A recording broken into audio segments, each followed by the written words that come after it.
Kami percaya Engkau ada bersama-sama dengan kami siang hari ini Tuhan. Seperti seorang anak yang memandang wajah ayahnya dan berkata, Lord,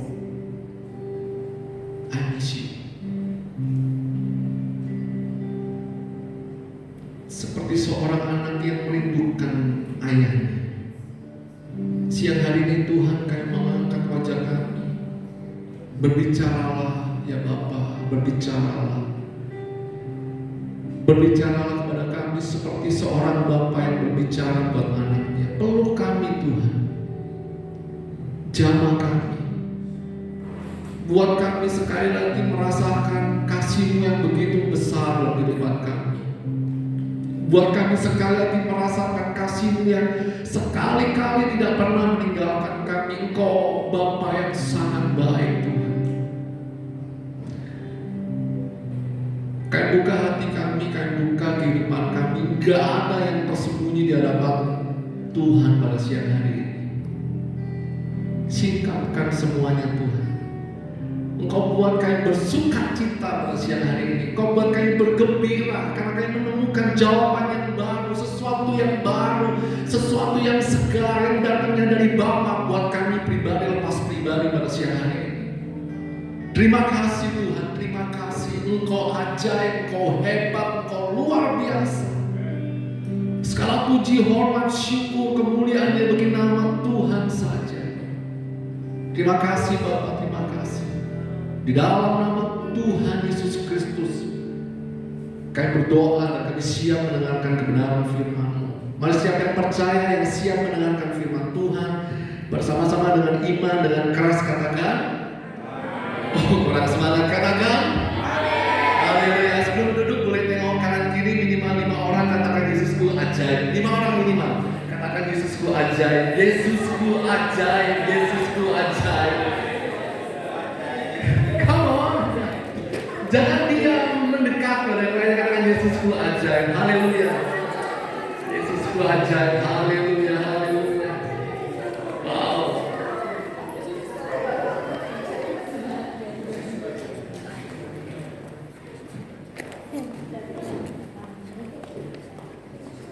Oke, silakan duduk semuanya. Wow, luar biasa ya, luar biasa. Hari ini saya senang sekali bisa ketemu sama anak-anak muda di tempat ini. Ini pertama kalinya saya datang ke ibadah teens di tempat ini, betul? Wow, luar biasa sekali. Saya ini ingin mengapresiasi pemain musik, worship leadernya. Boleh kita berikan tepuk tangan untuk mereka? Wah, keren, bagus. Kalau beberapa part of beat oke lah ya. Kalau beberapa part lepas-lepas dikit oke lah. Kan kita ini lagi melayani Tuhan dengan hati kita, betul? Tapi saya senang sekali ketika pemain keyboard, main keyboardnya tuh rutin ya, menunggu WK-nya ngasih kode, dia tenang, cool, dan dia mau kemana ini, keren? Betul? Nice. Atau beberapa kali pemain gitarnya berikan tempo pada pemain benarnya, nice. Saya senang sekali kalau kita tuh bisa bergereja itu bergereja itu menyenangkan, bersama-sama dengan saya katakan bergereja itu menyenangkan. 1, 2, 3. Bergereja itu menyenangkan. Karena harusnya kita itu di dalam komunitas gereja itu kita ngerasain bahwa kita diterima, kita dipulihkan, kita diangkat, kita berkembang, betul? Itu yang harusnya bergereja. Seberapa banyak anak-anak muda tidak enjoy di gereja karena mereka merasa bahwa gereja itu bukan lagi tempat yang menyenangkan. Mereka merasa yang menyenangkan itu duduk nongkrong di kafe, duduk nongkrong di warung-warung giras. Itu lebih menyenangkan daripada Anda duduk di gereja ngerasain indahnya hidup dalam komunitas yang benar. Oleh karena itu saya mengkritisi gereja. Saya ini tipikal orang yang kalau bergereja itu saya ingin kami juga bergereja. Saya juga tertanam dalam gereja lokal. Saya juga membangun komunitas anak-anak muda lagi. Kemarin kita baru saja pulang retret bersama dengan 3 komunitas gereja. Kita nggak lagi pandang denominasi, ada 80 sampai 90 anak muda saya kumpulkan. Kalau permintaan dari saya so simple. Anda datang ke tempat retreat ini, please fokus pada Tuhan. Handphone taruh di satu tempat, semua di-shield. Mereka akan fokus dengan saya, mereka fokus dengan komunitas, mereka akan fokus menyembah Tuhan. Have fun, bermain game, tapi ada firman Tuhan di dalamnya. Dan saya melihat bagaimana Tuhan berkarya dalam kehidupan mereka. Anak-anak muda sekarang itu tipikal melankolis. Betul? Cerita kita nggak lagi sama. Cara berdoanya pun nggak lagi sama. Bahkan arah apa? Kiblatnya nggak lagi sama. Saya diam. Ketika off kan kita retreat baru aja minggu kemarin, terus 1 bulan yang lalu ada long holiday season. Kita retreat pada waktu off gitu, mereka diam nongkrong, yang lagu yang dinyanyikan oleh mereka lagu itu.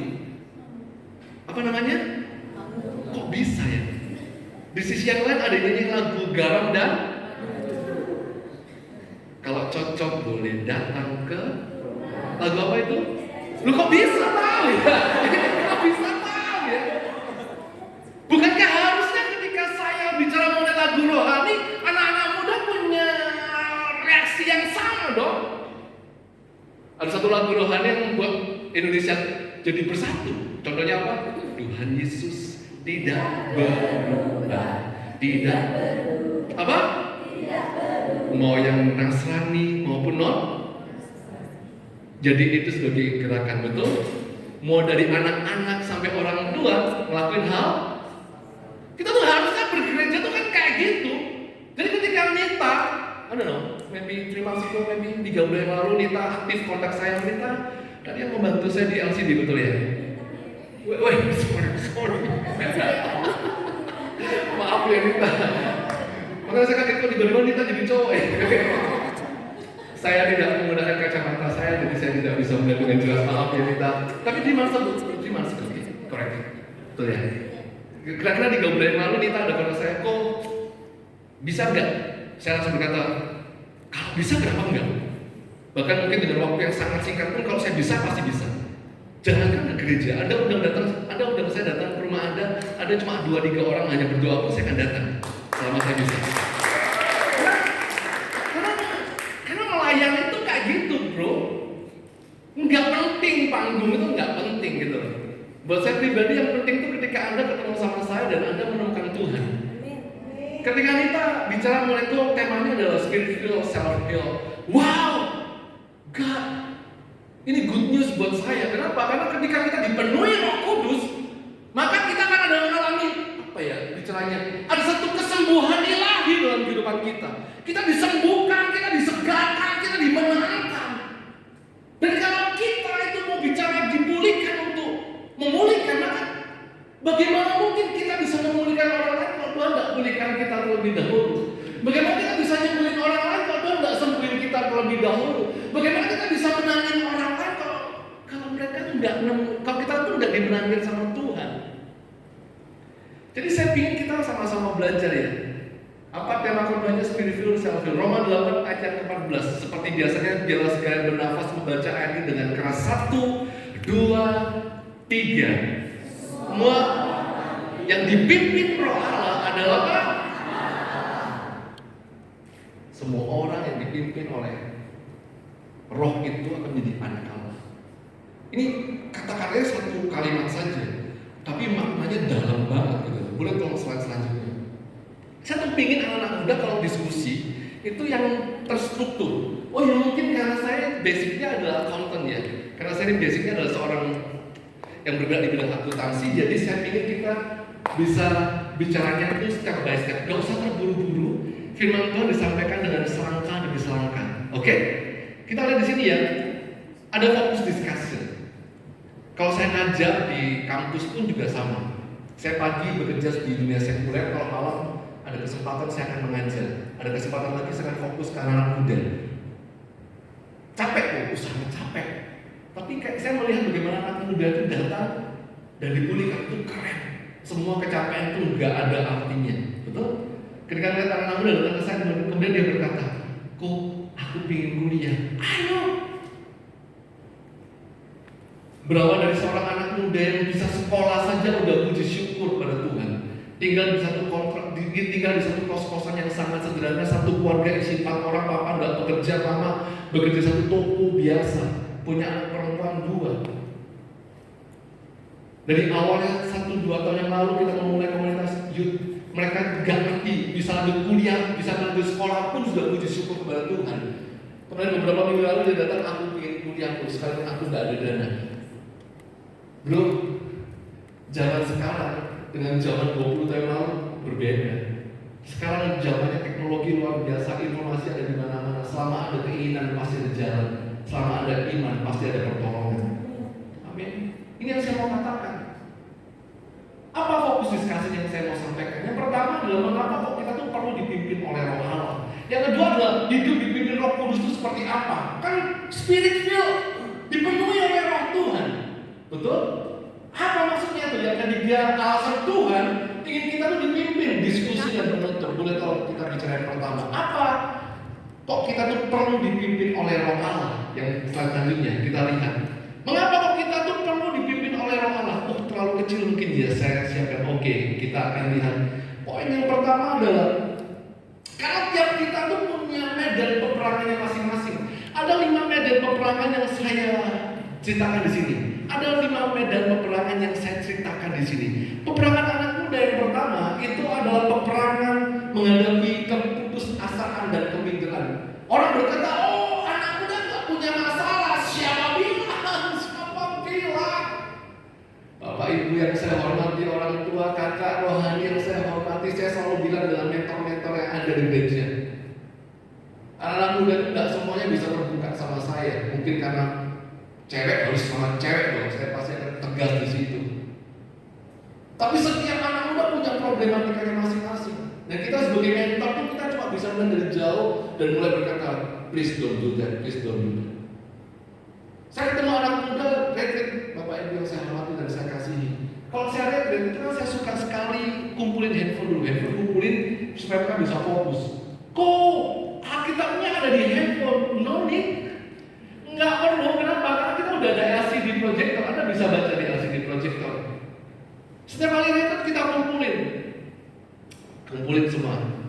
Setelah dikumpulin, nanti kalau waktu break season saya kembalikan handphonenya, betul? Dan saya memang tipikal mentor yang agak-agak kepo, persis kayak mama papamu tuh, yang kalau kamu tidur terus buka tasmu, betul? Buka handphonemu, betul? Mama papa di sini.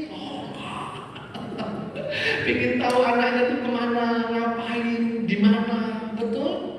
Apakah kepo itu salah? No, kepo itu mereka harus tahu nanti kalau kamu jadi orang tua mungkin gak beda sama orang tua saat ini. Karena mereka selalu khawatir. Saya ada udah umur berapa sekarang nih, orang tua saya masih telepon saya censio. Nih jangan mah, kamu udah makan belum? Sudah mah. Udah umur berapa? Saya masih tanya. Umur berapa? Orang tua itu sayangnya nggak pernah luntur dengan usia. Saya tanya balik mami saya, mami sudah makan? Belum. Mami aja belum makan kok tanya, censio makan apa belum? Tapi orang tua itu seperti itu. Ketika saya pulang kerja malam jam 8 saya telepon mami saya, Mi, repot. Apa? Bisa nggak ya mami masakin censung telur dadar? Oh ya. Padahal dia lagi nggak enak badan mungkin. Betul? Ketika off retreat tadi, handphone saya kembalikan. Saya tuh penasaran, saya kepo ya. Saya tuh ingin tahu anak muda tuh begitu handphone dibalikin, mereka tuh kontak siapa, betul? Manusia itu secara naluri itu akan bersikap seperti itu. Sama seperti ketika Anda haus dan Anda ketemu minum gitu, Anda minum gitu. Apa respon dasar Anda setelah minum? Gluk. Ada yang ngajarin itu? Kan nggak ada, kan Anda lega saja, betul? Maka saya tunggu. Begitu handphone dibagikan, saya perhatikan di tempat retreat itu ada satu sinyo-sinyo tinggi, ganteng sih anaknya ini ganteng, tapi nggak terlalu tinggi. Ya kilo-kilo gitu ya, tinggi segini lah ya. Nggak terlalu tinggi, tapi ganteng. Terus dia telepon, tak perhatikan. Dia telepon, dia ngomong gini, Non, sudah makan? Nggak mungkin orang tua ini, nggak mungkin toh. Perhatikan, Non sudah makan. Bu sampai telat makan ya. Nanti kamu lah telat makan, Lah sakitnya apa? Karena disayang prank. Ditutup handphonenya, ketawa-ketawa. Dan lama telepon lagi yang lainnya. Panggilannya beda sekarang. Mei. Sekarang Mei. Ini jurusan apa ini? Kata Tuhan jurusan mana ini? Saya harus ngomong tegas di gereja manapun, betul? Mei, kamu harus minum obat nih. Kan katanya kamu kemarin untuk gak enak badan, untuk sampai telat minum obat dulu ya. Nanti kamu tambah sakit. Bla bla bla bla bla ada saya. Hari ini ya. Begitu telepon ditutup tak panggil semua. Sungguhan. Begitu telepon ditutup tak panggil. Kamu tadi telepon siapa? Oh, siapa yang kamu kontak pertama kali? Mama aku, mungkin. Mama kamu mungkin. Percaya mama? Loh, mama kok? Loh, sungguhan kan? Iya kok. Mama mau telepon udah, buat anu, tak WA tok. Loh, mama cuma mau WA. Terus saya mau telepon siapa? Temenku. Temen mau panggil Noni. Iya, bukan lebih muda. Oh, temen ya? Terus yang kedua kamu telepon siapa? Ini kok sebut saja Intan. Oh Intan, gue panggil Mimi. Iya kan lebih muda.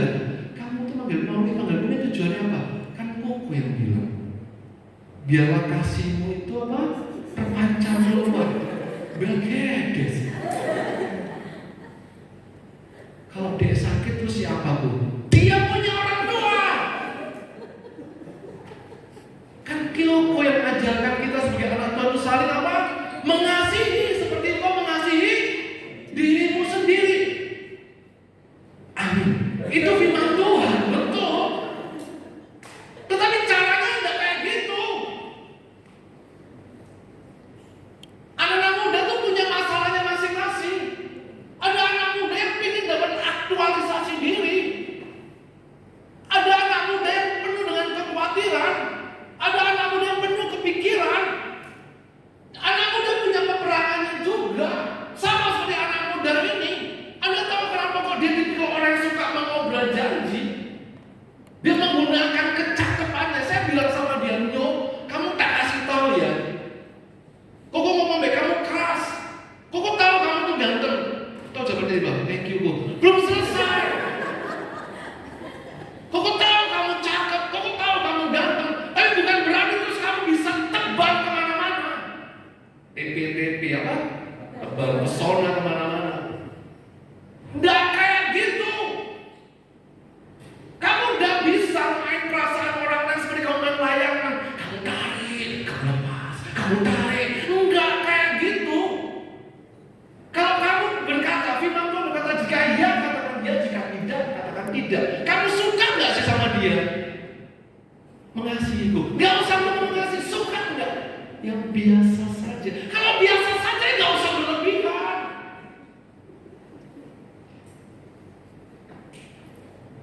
Hal sama di gereja. Apa yang menyebabkan gereja nggak bertumbuh? Karena kita sibuk dengan masalah kita masing-masing. Kita sibuk dengan area peperangan kita masing-masing. Worship leader punya area peperangannya. Pemain keyboard punya area peperangannya. Pemain musik punya area peperangannya. Betul? Ini yang saya katakan. Anak-anak muda juga punya area peperangan. Ada anak muda yang minder. Dengan menutupi keminderannya, maka dia ingin eksis di manapun. Itu peperangan. Karena dia nggak dapetin anak muda ini yang Bapak Ibu yang saya hormati, dia berasal dari broken home. That's why. Itu sebabnya saya mau katakan di tempat ini yang saya hormati dan saya kasihi. Ada banyak sekali anak muda yang terluka. Ada banyak sekali anak muda yang terluka. Saya datang sama dia, saya pegang tangannya, no please. Dia diam. Kau ingin kamu tahu bahwa aku sayang kamu. Anda tahu begitu saya katakan, aku ingin kamu tahu bahwa aku sayang kamu. So please don't do that again. Tolong jangan lakukan itu lagi. Jadilah seorang pria yang bisa bertanggung jawab dengan apa yang kamu katakan. Anda tahu begitu saya ngomong kayak gitu, dia diam. Dia tiba-tiba air mata keluar satu. Memang benar ya, laki-laki itu tidak bercerita gitu. Tapi tiba-tiba air mata yang kedua turun. Apa yang mau saya katakan? Dia sedang ada di medan peperangan itu, medan peperangan yang tidak diterima betul, medan peperangan yang keminderan, dia takut gak dihargai. Dia ngomong seumur-umur gak ada orang yang mau negur saya, kok orang yang tegur saya. Anak muda yang saya hormati itu peperangan anak muda, betul? Peperangan anak muda kedua adalah peperangan kesombongan rohani. Oh kalau nggak ada saya, nggak bisa. Siapa bilang? Siapa kita? Kalau kita berkata kita hebat. Saya membangun tim dalam pekerjaan sekitar 50 orang anak muda yang hebat dan keren. Dia datang ke saya dengan portfolio mereka. I don't care kamu mau dari kampus A, mau kampus B, kampus C. Sometimes ada banyak sekali anak muda yang brilian, tapi karena kemampuan finansialnya nggak cukup, dia nggak bisa dapat di kampus yang hebat. I don't care kamu punya IP berapa. Saya lulus S1 dengan IPK 3,9, saya lulus S2 saya dengan IPK 3,95. Saya summa cum laude di 2 kampus yang berbeda. Ketika saya melamar satu pekerjaan, saya berkata, apa gunanya IPK yang bagus? Karena orang tuh melihat kualitas pekerjaan. IPK itu just numbers on papers, hanya angka di atas kertas. Ketika kamu bekerja, orang nggak lagi tanya IPK kamu berapa. IPK itu penting untuk kamu bisa menjaga kamu punya kualitas, betul. Tapi saya mau katakan pencapaian itu hanya pencapaian dasar. Enggak usah bangga dengan itu. Enggak usah kamu merasa kamu dapat privilege. No, enggak ada yang ngasih kamu jalan tol. Kesombongan itu membuat anak muda nggak bisa berkembang. Ada satu anak muda bermain gitar, jago banget. Sampai tangannya lepas dari gitar masih bunyi, keren banget tuh. Orang respect semua sih dari jauh ya, anak keren banget ya. Bagus banget tuh main gitarnya, kita semua mengakui. Gilirannya yang lain melodi masih pakai jurus satu jari, ding ini, dia udah jago banget. Sekali waktu Tuhan tegur dia, simple banget. Pada waktu kita main futsal, biasa lah. Anak muda tuh ya dulu nggak ada PS seperti jago sekarang kan. Anak muda sekarang yang sehat kan jempolnya ya. Soalnya zaman saya dulu kan kita kaki mah sehat, semua badan bergerak betul. Kita nyemplung sungai, nyemplung kali, nyemplung sawah, itu permainan zaman dahulu. Sekarang anak muda saya ajak rekan kemarin tuh ya, jogging pagi tuh ya. Semua itu nggak mau ngumpul di tengah lapangan, kenapa? Takut hitam. Lupa pakai sabun bloko.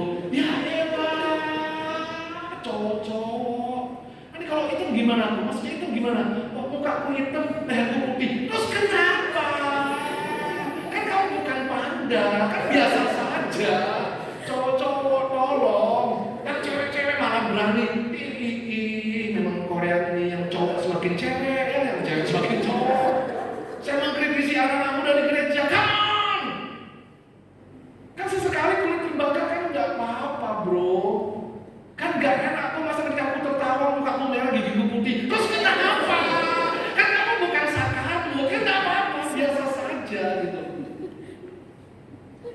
Sekali waktu main futsal, baru kena body contact, bro. Bus gitu, jatuh. Waktu dia jatuh kan nggak bisa ngejaga balance-nya dia, maka dia jatuh. Pada waktu dia jatuh, dia tuh keterpelanting. Dalam bahasa Jawa, jatuh itu punya berbagai macam. Ada yang namanya jumpale, ada yang namanya glosor, betul? Macam-macam lah. Pada waktu dia jatuh, ya geblak, jungkel ya. Siapa bahasa Inggris sih? Padahal semuanya fail, gitu jatuh semua ya.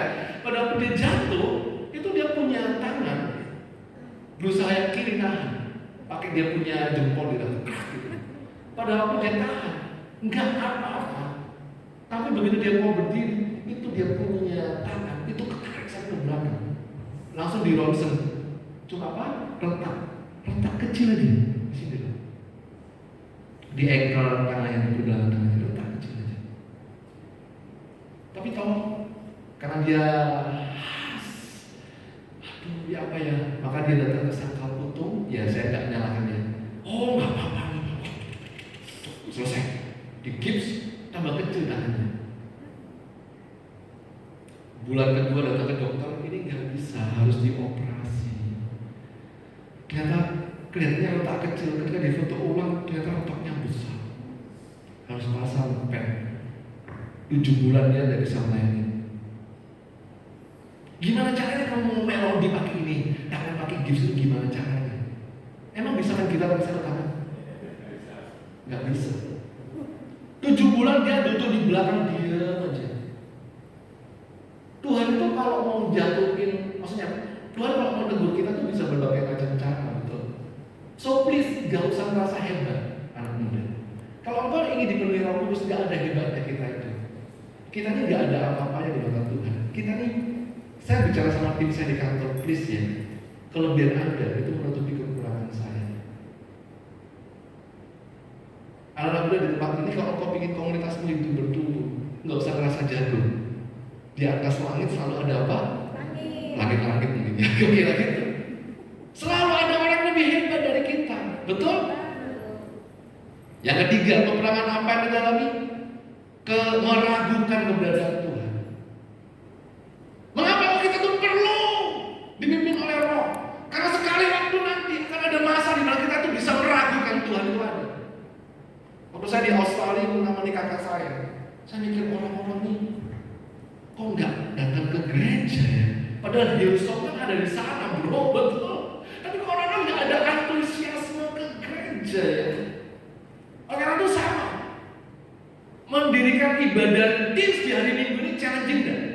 Challenging banget. Jam 11 ini kan jam-jamnya ini harusnya gue bisa push rank di Mobile Legends sudah.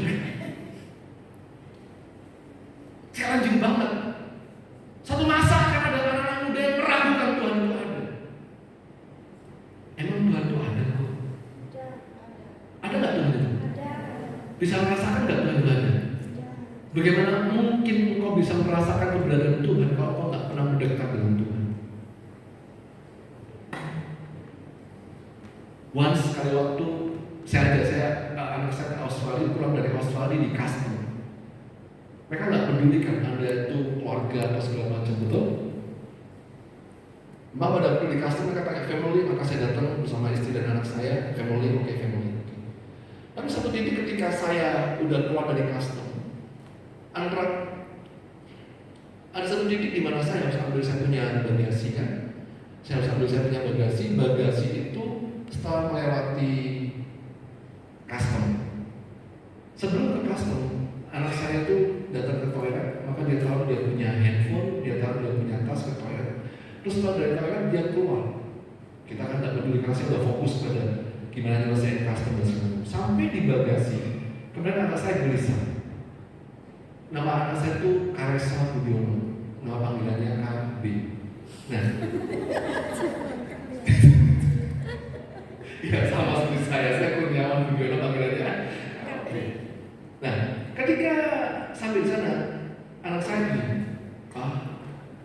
foto soal handphone kuning ketinggalan. Kita udah melewati custom. Terus gimana Pak? Berdoa, kamu datang ke sana. Kamu hadapin custom itu. Anak masih SMP kelas 3. Sekarang SMA. Dia khawatir, dia takut. Saya juga gak mungkin ninggalin ini punya bagasi kita lagi ongoing. Kemudian dia lari ke custom. Dia ngomong sama orangnya, boleh gak kami kembali lagi ke toilet karena barang kami ketinggalan di sana. Dan datang ke toilet dan semuanya lengkap, tidak ada apa-apa. Begitu sampai anak saya ketemu sama saya, puji Tuhan Pak, handphonenya masih ada. Oke, apa poin yang saya katakan? Kamu harus punya pengalaman pribadi dengan Tuhan. Kamu gak bisa nempel sama orang tua mengenai iman. Kamu gak bisa nempel orang tua mengenai iman. Kamu, maaf ya, saya banyak gaya-gayanya. Maaf dulu saya stay di sini juga gitu. Kamu gak bisa nempel orang lain untuk mengenai siapa Tuhan, betul? Kamu harus punya pengalaman pribadi bagaimana ditolong sama Tuhan. Anda percaya? Anda percaya? Hal yang sama, mengapa kok ada area peperangan Tuhan itu ada? Karena kita secara pribadi. Yang keempat, apa area itu? Area yang nggak peduli lagi. Dan yang kelima adalah area eksternal structure. Artinya apa? Anak-anak muda sekalian, Bapak Ibu yang saya hormati dan saya kasih orang tua, jangan ada kira anak-anak Anda ini tidak mengalami bullying di sekolah. Oh, siapa bilang? Nggak alami pressure di kelas, siapa bilang? Oleh karena itu kita punya peran. Sekali waktu anak saya panggil, karena waktu dia tidur saya baca dia punya WhatsApp, betul? Jadi kalau saya kasih handphone ke anak saya, yang saya lakukan adalah pasti saya punya akses kepada handphonenya dia. Nanti kalau kamu udah dewasa, papa akan lepas akses itu. Tapi sepanjang mata papa masih bisa melihat, maka papa punya tanggung jawab. No, papa adalah kepala atas rumah ini, papa bertanggung jawab atas siapa yang di dalam rumah ini. Ada satu WhatsApp group isinya anak-anak muda. Ya teman-teman di kelas ini, saya membaca chatnya, ngeri. Tak buka kartunya enggak apa-apa ya. Bahasanya ngeri. Bahasa zaman saya SMP yang saya berusaha hindari, sekarang muncul semua. Saya diam dia semua, oh Tuhan, oh Tuhan. Bagaimana anak-anak muda zaman sekarang mengomentari temannya itu tajam. Dasar kamu A, B, C, D. Dasar kamu I, B, macam-macam. Saya ngeri, saya pada anak saya. Kenapa kamu ada di dalam komunitas ini? Jadi, nah gimana Pak? Ada komunitas sekolah. Jadi mereka tuh punya grup terpisah dibanding dengan grup kelas. Yang isinya apa? Komentari gurunya. Hari ini guru rambutnya nggak kurang panjang Pak, nggak kurang tinggi tabu. Apa namanya dia punya sanggul atau jambul ya? Parfumnya, menyengat sekali. Aku di lantai 3, ibunya di parkir udah tercium baunya, kayak bau sate kali ini. Komentari gurunya. Padahal guru itu apa? Pahlawan tanpa bisa loh anak-anak muda gitu. Apa yang mau saya katakan, anak muda zaman sekarang pun juga punya area peperangan yang gak gampang. Dan saya ingin anak-anak muda dengan area peperangan yang kamu alami, please, gak usah khawatir. Kamu ada di dalam komunitas yang tepat. Ini adalah komunitas yang tepat. Amin. Oke, boleh tolong slide selanjutnya. Saya akan bergerak lebih cepat. Oke, slide selanjutnya. Apa yang ingin saya mau bagikan pada siang hari ini? Nah,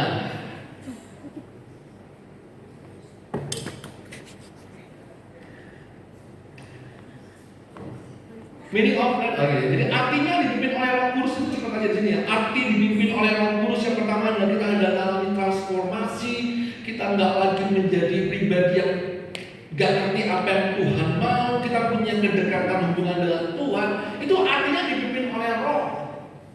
Amin. Dan saya percaya kalau engkau dipimpin oleh Roh, engkau akan diperhadapkan dengan kondisi di mana engkau melihat kehidupan itu berdampak buat orang lain. Kehidupan itu berdampak buat orang lain. Boleh nggak ya? Saya kalau tampilkan video itu ada shortcutnya nggak sih? Aman nggak ya? Nita kalau saya tampilkan video yang saya kirimkan bisa connect ke shortcut ya? Kita coba ya, kalau nggak bisa, oke, nggak ada masalah.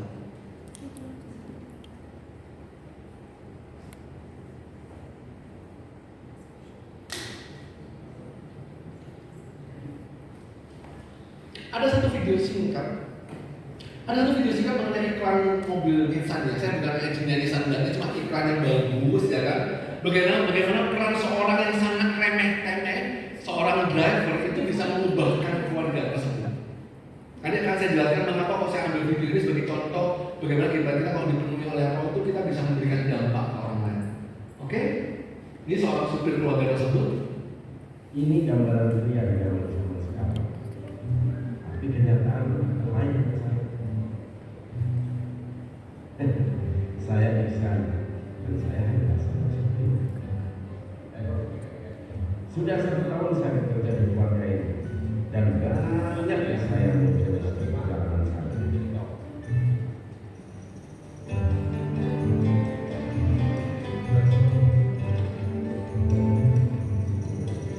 Paling berdiri berapa lagi? Dan si muat sama anak sih.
Loh,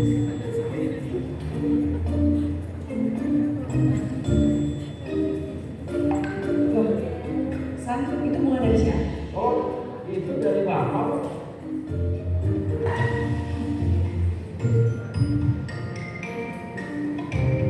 Pak Iksan, kok cuma nonton? Iya, tadi Bapak telepon, suruh jemput. Itu dari Ibu, katanya buat adik.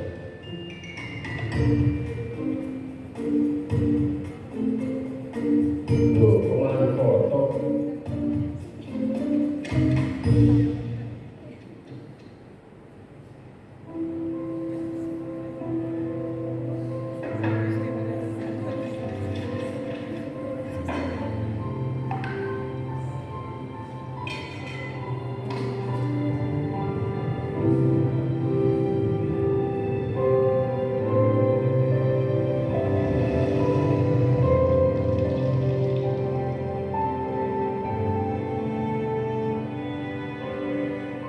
Buat saya, merubah hal kecil akan membawa perubahan besar tanpa melihat siapa. Ya, walaupun saya hanya seorang supir.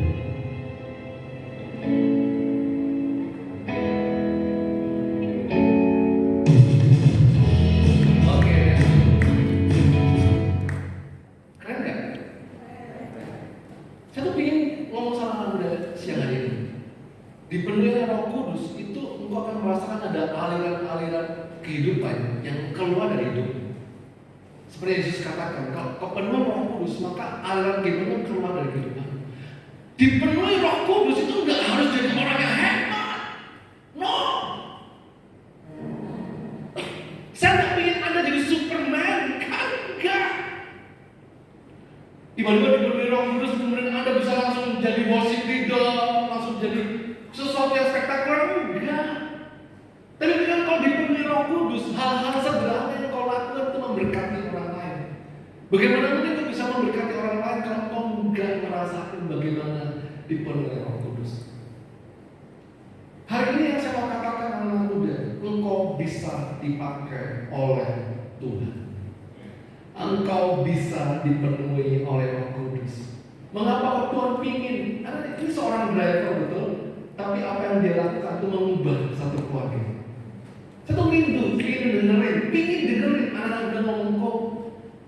Aku tuh pingin bisa melakukan ini untuk sekolahku. Aku tuh pingin. Sekali waktu anak muda kontak saya, WA saya, kok bisa nggak melayani di sekolahku? Bisa.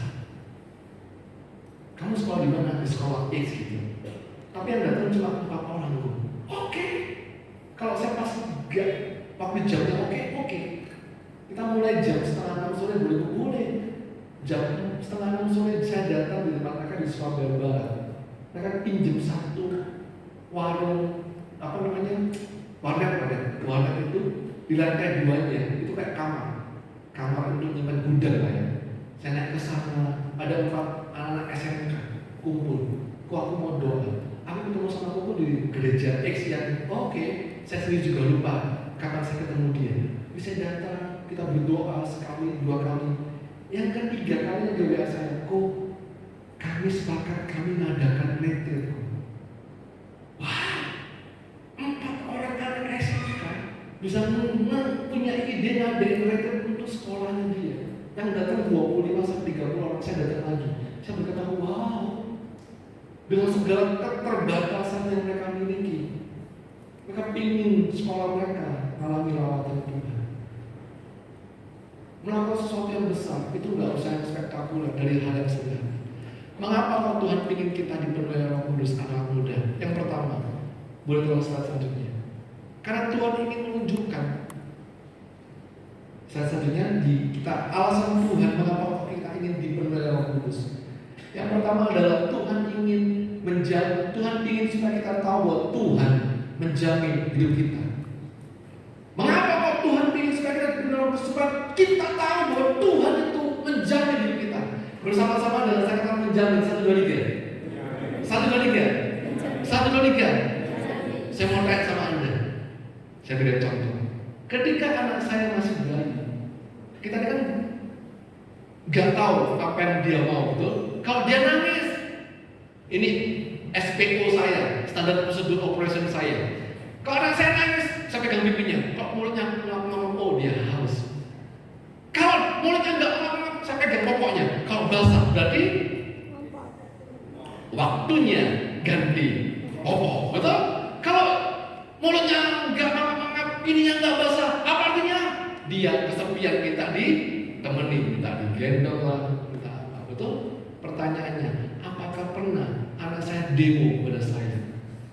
Dia duduk di meja, di kursi, dia tulis surat demo.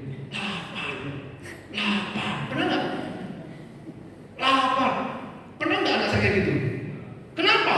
Karena sebelum dia lapar, saya sudah siapkan semuanya. Juga pernah. Tuhan pun juga sama anak muda. Anda nggak usah komplain, Anda nggak usah protes. Tuhan siapkan yang terbaik.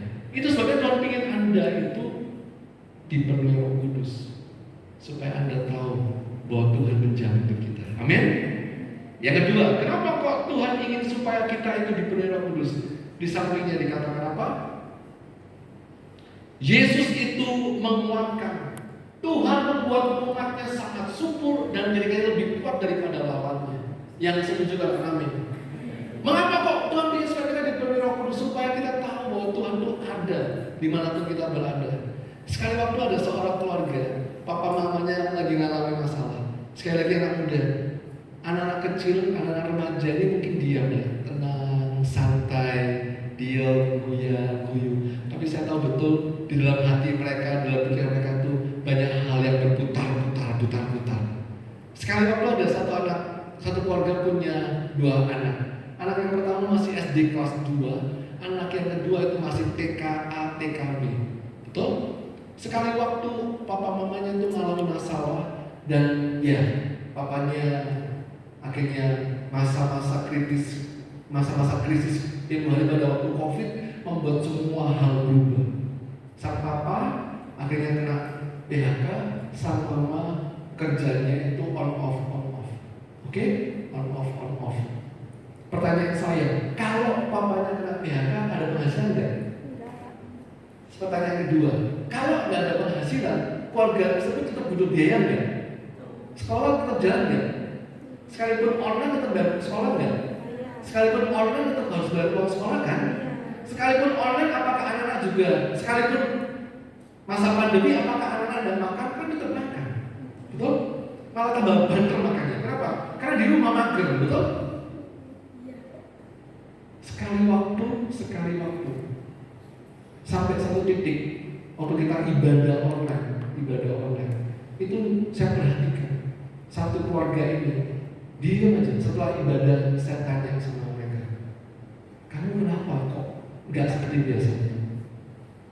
Sang suami karena kita pelayanan di gereja ngomong, ya aku lagi ada masalah ABCD, ya itu masalah klise tapi semua orang alami. Terus gimana kok? Ayo kita doa ya.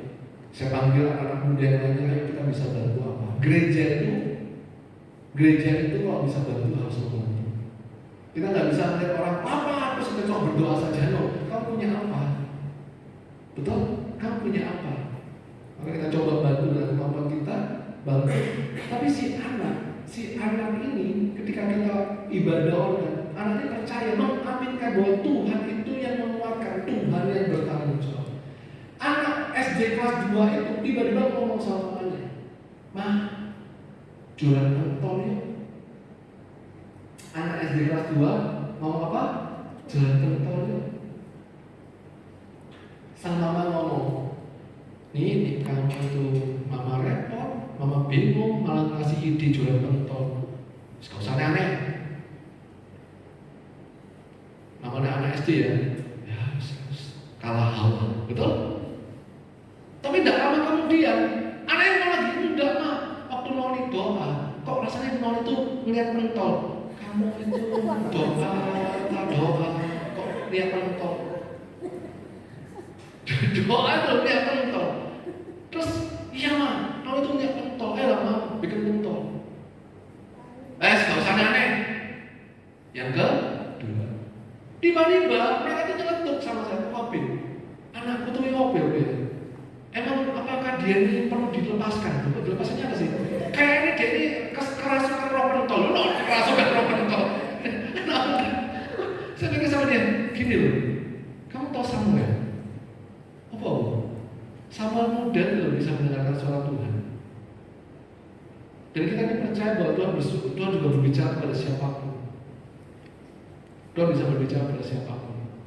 Maka di akhir-akhir zaman teruna-teruna betul, anak-anak muda ini bisa dipakai Tuhan. Anak-anak muda yang dipakai Tuhan di akhir-akhir zaman. Kemudian saya bilang sama teman saya, ya kamu coba dong. Coba itu kan ya repot lah. Allah, aku tahu masalah modal. Kita atur. Bikin apa kok? Namanya PPP, Project Pentol Pantekosta. Karena kita kerjanya gereja Pantekosta. Kita percaya, kita coba ya. Coba bikin pentol. Tanya sama mamanya caranya, karena mamanya pinter masak. Oh gitu loh caranya buat pentol supaya enak segala macam, kasih es batu. Oh nggak ngerti ya. Pokoknya kasih es batu supaya adonannya itu lebih jadi lah. Aku nggak tahu. Saya ini nggak tahu anak muda. Saya tahu ada kayak sama saya soal jurnal apa kawan tak buat ayo. Tapi dalam buat pentol saya bisa menikmatinya, tapi tidak bisa membuatnya. Maka untuk menekan potensi loss kita namanya PO, betul? Buka aja open PO. Siapa yang mau mulai dari WA di gereja, WhatsApp teman-teman, apapun namanya, anak muda yang saya hormati dan saya kasih. 1 bulan pertama penjualannya ya sederhana aja. Tapi ada namanya WOM, Words of Mouth, betul? Dari satu orang coba pentolnya, coba ke lainnya. Anak muda yang saya hormati dan saya kasih. Dari ide gila, orang berkata ide gila, ide enggak jelas. Tapi Tuhan itu bisa berbicara dengan cara yang berbagai macam. Tuhan mengeluarkan Roh Kudus. Mungkin kita itu telinganya enggak peka sehingga Tuhan berbicara pada orang lain. Betul? Kenapa kok telinga kita enggak peka? Karena kita sudah menolak Roh Kudus hadir dalam hidup kita. Maka Tuhan berbicara lewat anaknya yang SD kelas 2. Dalam 1 bulan 1 titik, bulan ketiga atau bulan keempat saya lupa. 1 bulan dia bisa jualan lebih dari 1.500 pentol. Satu keluarga pesan 10, kok enak ya? Pesan 20, pesan 30. Restoran-restoran online-nya banyak. Nyoba pentolnya dia, maka semua Chinese food gak ada gak pakai pentol. Betul? Mau cace, mau mie, semua pakai hidup pentol. Betul? Tapi apa yang mau saya katakan? Hal simpel. Tuhan bisa kirimkan mana dan burung puyuh dalam kehidupan kita dari anak muda ini. Oke? Pulang dari tempat ini berikan ide kepada mama papamu ya. Oke? Poin yang ketiga, cepat ya. Hidup oleh iman. Bersama-sama dengan saya katakan hidup oleh iman. 1, 2, 3. Hidup oleh iman. 1, 2, 3. Hidup oleh iman. Jadi dipenuhi Roh Kudus itu Tuhan ingin kita dipenuhi Roh Kudus supaya kita itu belajar hidup oleh iman. Siapa beriman pada pagi hari ini, siang hari ini? Siapa beriman percaya bahwa Tuhan menolong hidup kamu? Percaya? Saat ini, mari kita percaya, mari kita belajar satu hal aja. Kalau burung di udara dipelihara, kehidupan kita dipelihara nggak?